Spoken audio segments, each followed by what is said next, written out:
Wildcat fans? Welcome back to Wildcat All Access, sponsored by Honer Transportation. I'm Miles Youngman, joined alongside by Coach Kuhn and Trent Myatt in his pink shirt. Head bog, it's Green Hill week. About to ditch the helmet though. We gotta. Oh, okay, yeah. Move on Let's keep it professional here. Keep it 100.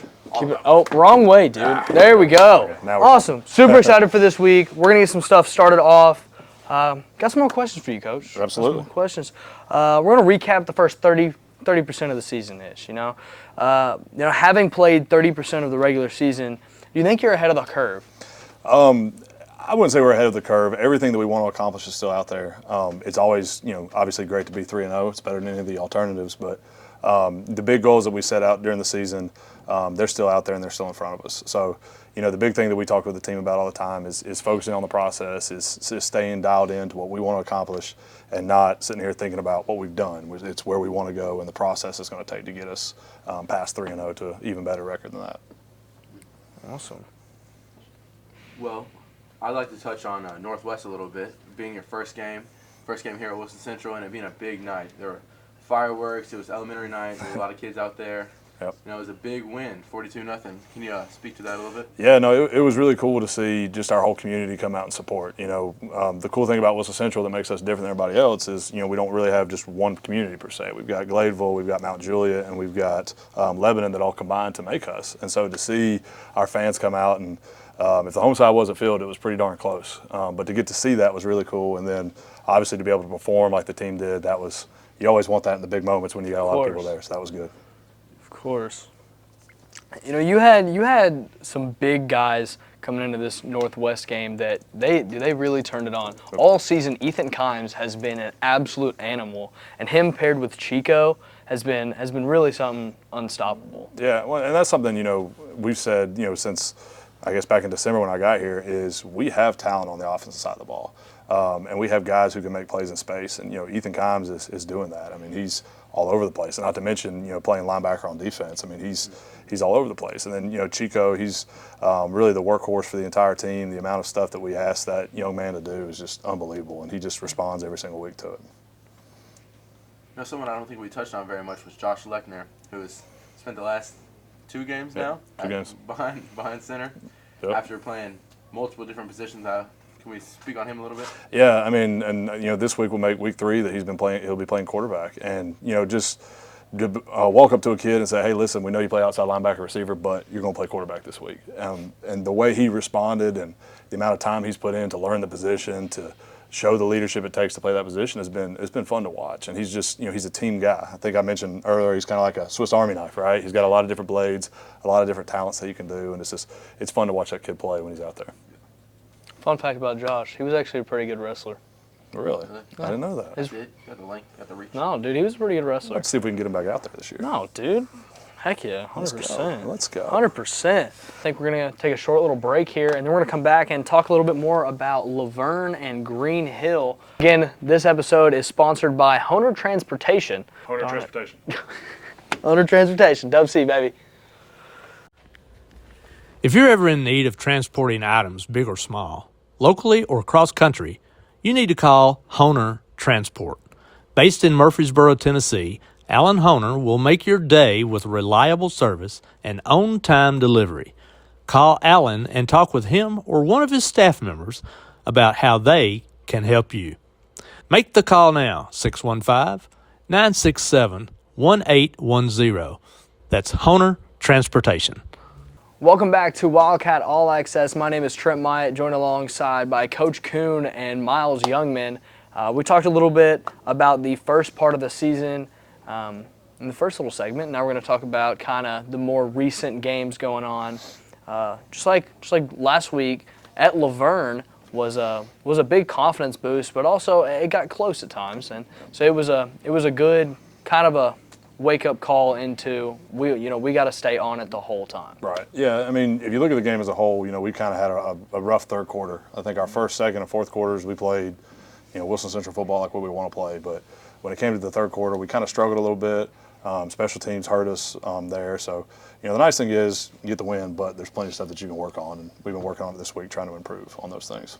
Well, my thoughts on that is it's always better to get those kinds of things. You're going to have those issues, those setbacks, those problems, but it's always better to get them out of the way before you Exactly. get to a game. This Yeah, is like Green Hill. because region play is always big. I mean, region play is going to be what determines playoffs. It's that much more important. So it was good to get those things exposed so that we can work on it. We can get those things fixed. Awesome. Why don't we jump into some stats here Yeah. by Coach Holiday? We appreciate the write-up here. It's been a long day. All right, we had 291 total yards. 171 of those were rushing and 120 in the air. It was a pretty balanced game. Yeah, I mean, and that looks, the first week when Josh was back there at quarterback, we were very run heavy. I think we only threw the ball maybe 6 times. But then this week, as he built his confidence up, we were able to spread the ball out a little bit more. Juju had a huge touchdown catch. Kimes had another one too.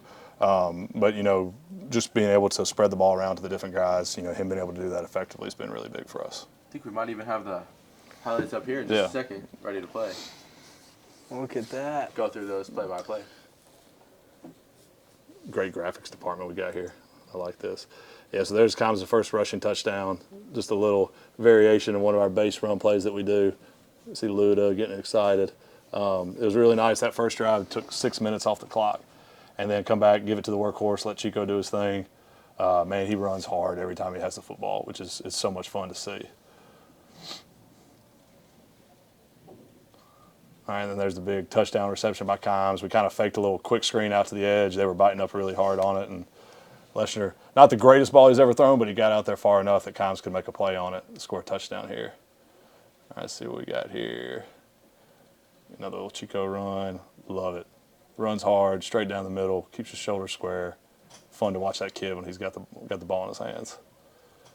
All right, here's the big touchdown pass to Juju. Juju actually ran the wrong route. He adjusted his route based on the coverage, and thankfully Leshner saw it. Well, it was the wrong route, but it was the right route because it scored a touchdown. So he was right in the end with it. And then the big one this season, unsung hero, has been our defense. Our defense has played absolutely lights out so far this year, and they've been so much fun to watch. There's Blevins with the big fumble recovery right there on the spot. Awesome right here. Jacob Warner had a heck of a night. His stat line was awesome. 2 sacks, multiple tackles for loss. He played his tail off. That was the big one. That was the 4th and inches in the 4th quarter. We were in the huddle and kind of looked around. Everybody wanted the ball, and I just looked at Chico, and I just asked him, I said, "You got me, Chico?" And he said, "Don't worry, Coach Coon, I got you." And then we busted it for almost a 50-yard run to finish it, which was huge. And then, Mr. Friday Night himself with the safety right there. You don't see safeties very often in high school football, but Ethan Kimes was able to get back there, sack the quarterback to kind of put a little exclamation mark on the game right there. And then Juju with the big kickoff return. Awesome to see, running hard. Man, that was an action-packed Friday night, and I think that's one of the cool things. You pretty much just hit on all the bullet points that we had for that night. We did want to talk about Wilson County teams have only lost 2 games going into Friday night, but what that also means playing a county game is someone's going to get a loss. Green team. Yeah. Well, and that's what's cool right now about this county is this county's so competitive. Like every team is so level right now, and it's going to be interesting to see. Fast forward a couple weeks, kind of where everybody's sitting. But this game's going to be big. There's other big games in the county getting played, but it just speaks to the level that Wilson County football is raising up right now, which is exciting. That is really, really exciting. Speaking of the green team, I don't think I've ever heard you actually say the name. So. Well, I'm not wrong. Okay. I mean, they wear green. They wear green. No. It's just kind of like it's like we know what you mean. But so that's all that matters. Green Hill this Friday, 7 o'clock on the Wilson Central Sports Network. I'm super stoked. I think everybody is really ready to see, what is Wilson Central really bringing out to the table. They haven't played great teams. In my opinion, I think we've played as super well against any competition we've had. I think we've made gaps. We've created plays. We've manufactured touchdowns, and that's really what we're looking into Friday night. Well, and that's the thing that just talking about us. That's the thing that we focus on as a team is we want to be the more physical team. We want to come out. We want to run the football. We want to stop the other team from running it. That kind of fits our team's personality, and that's who we are. And they're a great football team. They've got talent everywhere. You can just look at them on the offensive side of the ball. They got guys that can make plays at every single position.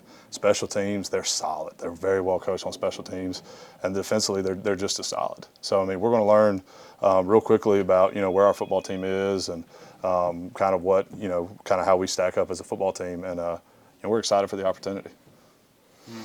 I think there's two major storylines for this Wilson Central team going into this game. I think on one side of the ball, there's our players and our team and our former culture. 2 years ago, losing 25-15, and just this past year, losing 35-0 at the Hill. So I remember that game, dude. It was so bad. it was not. It was not a good very game. sad because we had the talent. It just He was in attendance. yeah. I was there. I And didn't have to pay, but I was there. On the other side of that, there's you and a lot of our coaching staff coming from there, knowing those guys, knowing the players, coaches, fans, knowing what they're like, what they do, and they're coming here and completely changing it all. So, could you speak to those for us? Well, I mean, it adds a little bit extra to the game. It's going to be a fun game. It's going to be an emotional game. But the big thing that we've been talking about all week is it's not about me. It's not about the coaches who moved around. It's about the kids when they're playing on the field. So all the stuff outside of it, once that ball is kicked off at the start of the game, all that stuff disappears, and it's about who executes better, who does more with their coach to do. So that's just kind of how we've been approaching it, with our team and what we've been talking about. But obviously I was up there for 2.5 years and know a lot of the kids really well. Love a lot of those kids that are on that team. There's some really good young men playing football for the green team, and so obviously getting to go back up there, it's going to be cool seeing those kids. But obviously different loyalties now. So. I think that's something that I really admire about you as a coach is, when you step on the field, it's no longer about coach rivalries or something like that. I mean, that's just it's an ego-based thing, and I think that's one thing that I really have enjoyed seeing about you is it's all about the kids. Everything that you have done here at Wilson Central, it's not a Coach Coons coming in and doing all this stuff. It's really Wilson Central football is coming in and trying to bring the school together. And it's a team atmosphere. We're big believers. We're not, me people that are going to sit here and talk about myself. We're going to talk about the team. We're going to talk about what we can do as a whole. Because it's not about, like I said, it's not about me. It's not about the coaches. It's about the kids. It's about how the kids execute. Do they have fun playing football? Do they play football the way that, they're coached to do? That's what it's really about. That's what we've been preaching all week. Well, with that, what do you think pulling off a win at the Hill could mean for football here and just the overall culture here at Wilson Central? Yeah, I mean, it will mean a lot. And, that's something that, we hope we come away with one. But, the biggest thing for us going up there is, we have to make this a rivalry. Everyone talks about, well, it's a rivalry. Well, the other side has to win it occasionally with a rivalry too. So that's the mentality now is, we don't feel like there's a lot of pressure on us. We're going to go up there and we're going to play our best football and we're going to kind of see where it falls. And hopefully we can turn this thing into a rivalry and can be a really good battle between two really good football teams. I cannot express how excited I am about this game. I've been thinking about it for the last 2 weeks or so, and it's been on my mind, man. I'm excited to film it. Yep. I'm excited to do what I can do to help the team out. I know the student section. Well, it's going to be awesome. Blue Zoo's going to pack the side. Blue Zoo is going to pack the side. Not to mention our band, who's been playing awesome at all the games, just bumping the entire time. Like, oh man, it's going to be fun. It's going to be fun. It's going to be great. Dub C Nation's going to show out. It's going to be fun to get to see it. I'm excited. We're turning up this year. Let's go. This is our year. I'm excited. 7:00 at the Hill. Watch on NFHS. There you go. There we go. Get there early. The stands, I'd definitely grab a ticket and I get there as early as you can because once all the kids come in, it's gonna be a packed stadium. Exactly. It's gonna be a good one. You guys got any more thoughts? Not for me.